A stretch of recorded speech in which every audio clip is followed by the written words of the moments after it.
The best is yet to come, and people, both investors and developers, are lining up to make sure that they are at the forefront of the biggest spectacle that we have yet to see in crypto. If you have been a follower of crypto for quite some time, whether a quiet observer or a proactive investor, you'd know that the merger is the biggest thing that most of us in the community have been waiting for. There have been a ton of videos created to explain this thing and how it will affect the entire space, even if it is only going to happen in one network, which is Ethereum. Whether you are a holder of ETH or not, it is very probable that you are still counting the days leading to the event. Because truth be told, not one person who knows about it is not. But how big is this thing really? Is it just a show? Or is it actually a doorway of opportunities for the whole cryptocurrency ecosystem?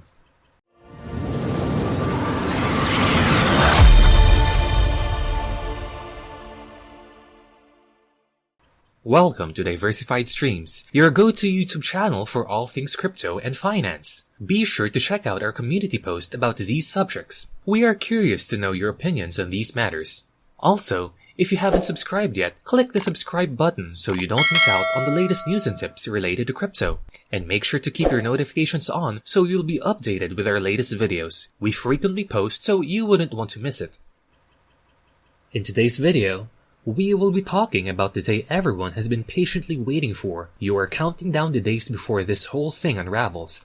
And despite the vague details as to when exactly it will happen, we are still very optimistic about it, and what role it will play as the game changer not only in Ethereum, but the entirety of the industry of crypto. We have some interesting content up ahead, so let's get started. If you have not already guessed what event we are talking about, which I highly doubt, we are talking about the merge that is set to take place in Ethereum. What exactly is it? Raoul in an interview said that it is basically the transition of Ethereum's mechanism from a proof of work to proof of stake. There usually is a follow-up question for this, and that is, what exactly is proof of work? Well, it is a system in which you have miners that will basically do the job, and these miners are essentially computers that make use of complex mathematics that take up a huge amount of energy in order to prove a cryptographic puzzle. In return for doing this validation process, they will be given some sort of a remuneration or payment. This is how the proof of work system happens in Ethereum, and it makes a lot of other projects a safe space to invest and conduct operations in, including Bitcoin. You might think that if this proof of work seems to be getting the job done, why would there be a need to upgrade? Well, Ethereum is among the biggest networks in the whole space, second only to Bitcoin. And with the type of competition there is in the market today, there is a constant need to stay ahead of the game and remain a relevant entity despite the overwhelming amounts of projects that try to also make it big. This is why you are seeing Ethereum take this leap of faith by foregoing the proof of work and adopting proof of stake in order to step their game up. With the adoption of proof of stake, the miners are now basically out of the game, and validators will be the new thing. If you own a certain number of ETH, say 32 of it or more, you will be able to validate the network and get paid in the form of the native token of Ethereum. This mechanism is not really a new thing as it is already being used by other protocols such as Cardano, but it would be relatively new if viewed in the lens of Ethereum and those who invest in it. With proof of stake, the coins of the validators are staked in order to gain the capacity to validate the entire network. If it happens that these validators are able to meet the requirements of the network, that's when a new block is generated and ultimately, the validators will be given some tokens. While some of you might already be familiar with this, it is always safe to assume that there's a handful of people who do not know how significant and revolutionary this would be for both Ethereum and the investors directly linked to it. This is why it is important for experts and advisors to be much more proactive in educating investors and the general public as to what the basics of these change are, and how the transition could potentially have some effects that might ripple to other current investments. Where do you stand in this whole merge discussion, guys? Do you think you're considered an expert and are ready to embrace the merge? Or do you feel like you need to do more research to really have a grasp of the situation? Let us know by writing your answers in the comments down below.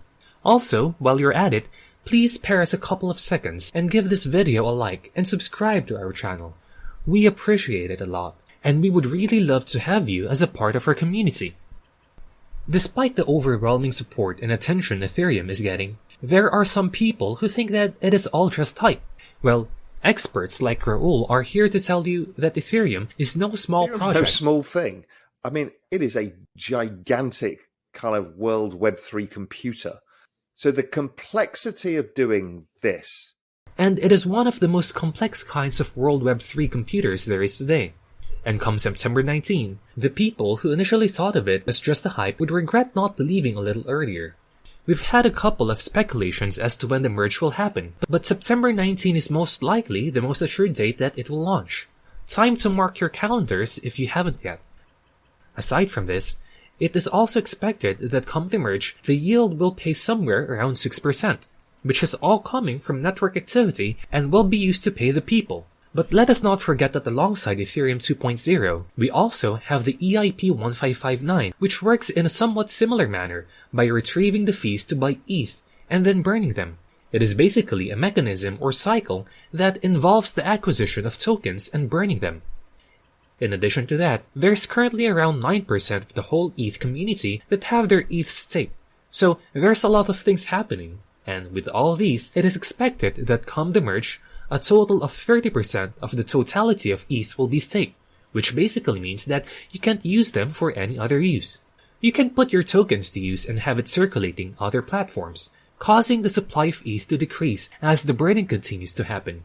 With what's happening and coming from all sides of the Ethereum network, you are seeing a shock in both the supply and demand, totally flourishing, and so it is really a strong environment that you would want to be in.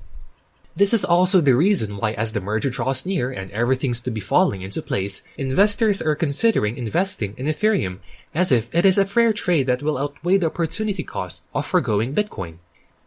And this is a really big thing because even if Ethereum is second to Bitcoin, it never really was a close competition because Bitcoin is perceived by the public as a better choice by long shot. And if these opinions are being shaken because of the promising things we have yet to see in the merge, it is definitely becoming the game changer that we are hoping it would be. It is not impossible to see other similar scenarios in real time, such as the case of Abu Dhabi Investment Authority, which have expressed their interest in the merge and the 6% yield, as well as its eventual positive impact on those who are immersed in pension funds who also want a more feasible option for their investments other than what they currently have now. If there is one thing investors want more than substantial gains, it is the capacity to choose, and that is what the merger is giving them. If everything plays out as what the developers have been hoping, we will be seeing mutual growth for Ethereum and investors by allowing them into the market, while simultaneously giving them the freedom to choose other similar feasible investments.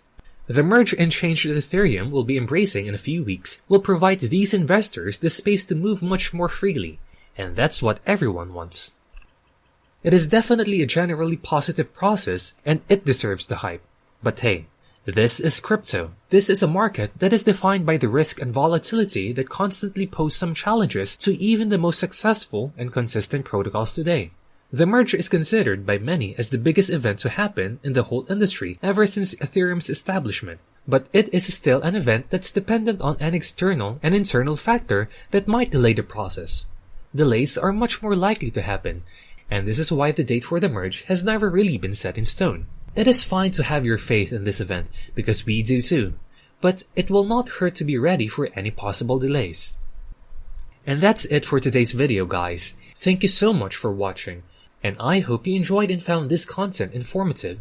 If you did, show us some love by liking this video and subscribing to our channel, and make sure to have your notifications on so you will be updated whenever we upload our videos. This has been Diversified Streams. Thank you so much for tuning in, and see you in our next video.